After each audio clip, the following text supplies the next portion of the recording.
মোল্লা রাজাকারের বাচ্চা, পাকিস্তানের নাতি, এখনো ভারতের তাকত সম্পর্কে জানে না। অতিবার বেরো না, ঝড়ে ভেঙে যাবে। পিপিলিকার পাখা গজায় মরিবার তরে। ভারতের ধৈর্যের বাঁধ ভাঙলে 5 থেকে 7 ড্রোন পাঠিয়ে দিলেই সব শেষ। লাদেনের থেকেও খারাপ অবস্থা হবে। সীমান্ত ইস্যুতে মুখ খুলতে গিয়ে আবারও বাংলাদেশ ও বাংলাদেশিদের উদ্দেশ্যে তাচ্ছিল্যের সুরে নেতিবাচক মন্তব্য করেছেন বিজেপি নেতা ও পশ্চিমবঙ্গ বিধানসভার বিরোধী দলীয় নেতা শুভেন্দু অধিকারী। লাদেনের সঙ্গে তুলনা টেনে কটাক্ষ করেছেন অন্তর্বর্তী সরকারের প্রধান উপদেষ্টাকেও। রোববার 12 জানুয়ারি সাংবাদিকদের সঙ্গে আলাপকালে শুভেন্দু বলেন, ওরা যুদ্ধ খেলায় মেতেছে। ওদের যুদ্ধ থামাতে ভারতের ট্যাঙ্ক বা বন্দুকের দরকার নেই।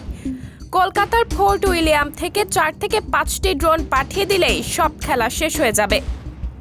তিনি আরও বলেন, ভারত অত্যন্ত দায়িত্বশীল দেশ, দুর্বল দেশকে কখনো আক্রমণ করে না। কিন্তু কি করা যাবে, পিপিলিকার ডানা গজায় মরিবার তরে।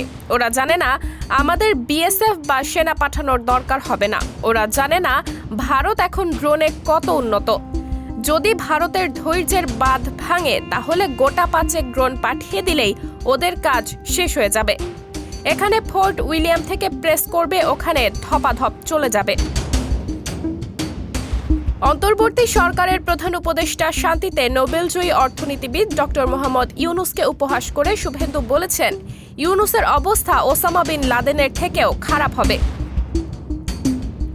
এর পরপরই পশ্চিমবঙ্গের সাম্প্রতিক পরিস্থিতি নিয়ে শুভেন্দু অধিকারী বলেন, পশ্চিমবঙ্গের অবস্থা খুবই খারাপ। এখানে রাষ্ট্রবাদী একটা সরকার দরকার, যে সরকার রাষ্ট্রবিরোধী শক্তি এবং মৌলবাদী জঙ্গিবাদকে জিরো টলারেন্স নীতি দিয়ে খতম করবে। এছাড়া পশ্চিমবঙ্গে বাঁচার কোনো রাস্তা নেই। পশ্চিমবঙ্গ এখন জঙ্গিদের বাসভূমি হয়ে গেছে। সাবরিনা জলিল, সবার কথা।